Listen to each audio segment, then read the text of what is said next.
ಇನ್ನು ಮುಂದೆ ನಿಮ್ಮ ನೆಚ್ಚಿನ ಧಾರಾವಾಹಿಗಳ ಫುಲ್ ಎಪಿಸೋಡ್ಗಳು ಸನ್ ನೆಕ್ಸ್ಟ್ ಆಪ್ನಲ್ಲಿ ಮಾತ್ರ.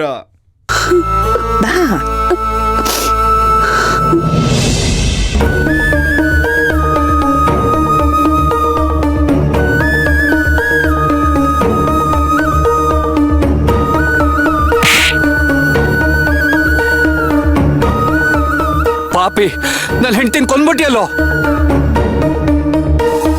ಜೊತೆಲಿ ಇಟ್ಕೊಂಡು ಬೆನ್ನಿಗೆ ಚೂರಿ ಹಾಕ್ಬಿಟ್ಟಿಯಲ್ಲೋ. 3 ಹೊತ್ತು ನಿನ್ ಸಂಸಾರ ಚೆನ್ನಾಗಿರ್ಲಿ ಅಂತ ಬಯಸ್ತಿದ್ದೆ ನಾನು.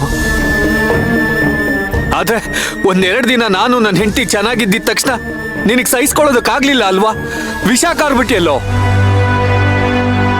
ನನ್ನ ಹೆಂಡತಿ ಮನೆ ಬಿಟ್ಟು ಹೋದ್ಮೇಲೆ ನಿಮ್ಮೆಲ್ಲರೂ ಬಣ್ಣನೂ ಬಯಲಾಯ್ತು.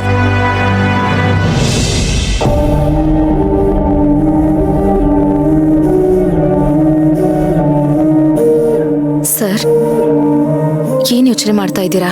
ಪ್ರಿಯಾ ಹೀಗಾಗೋಯ್ತಲ್ಲ ಅಂತನಾ? ಇಲ್ಲ, ಪ್ರಿಯನ್ಗೆ ಹೀಗಾಗಿರೋದು ಸುಳ್ಳು ಅಂತ. ಅವಳು ಸತ್ತಿರೋದು ಸತ್ಯ ಅನಿಸ್ತಿದೆಯಾ ಸೇವಂತಿ? ನಂಬೋಕಾಗ್ದೆ ಹೋದ್ರು ಅದೇ ಸತ್ಯ ಸರ್. ಅದಕ್ಕೇನು ಆಧಾರನೇ ಇಲ್ವಲ್ಲ? ಇನ್ನೇನ್ ಆಧಾರ ಬೇಕು ಸರ್? ಭಾವನೆ ತೋರ್ಸಿದ್ರಲ್ಲ, ಅವಳ ಬಟ್ಟೆ ತಾಳಿ ಎಲ್ಲ ಸೇಮ್ ಟು ಸೇಮ್. ನನಗೆ ಪ್ರಿಯ ಸತ್ತಿಲ್ಲ ಅಂತ ಅನುಮಾನ ಸೇವಂತಿ. ಅನುಮಾನ ಅಲ್ಲ ಸೇವಂತಿ, ನನಗೆ 100% ಕನ್ಫರ್ಮು. ಅವಳು ಸತ್ತಿಲ್ಲ, ಖಂಡಿತ ಸತ್ತಿಲ್ಲ. ಅಲ್ಲ ಅರ್ಜುನ್ ಸರ್, ಅವಳ ಹೆಣನೇ ಸುಟ್ಟು ಹೋಗಿರೋ ಸ್ಥಿತಿನಲ್ಲಿ ಸಿಕ್ಕಿದೆ ಅಂತ ಹೇಳ್ತಿದಾರಲ್ಲ. ಅದು ಅಲ್ದೆ ಅದನ್ನ ದಫನ್ ಕೂಡ ಮಾಡಿದ್ದಾರೆ.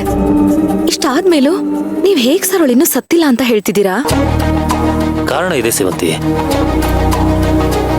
ಅವಳ ಬಾಡಿ ಸುಟ್ಟಿರೋ ಸ್ಥಿತಿಯಲ್ಲಿ ಸಿಕ್ಕಿದೆ.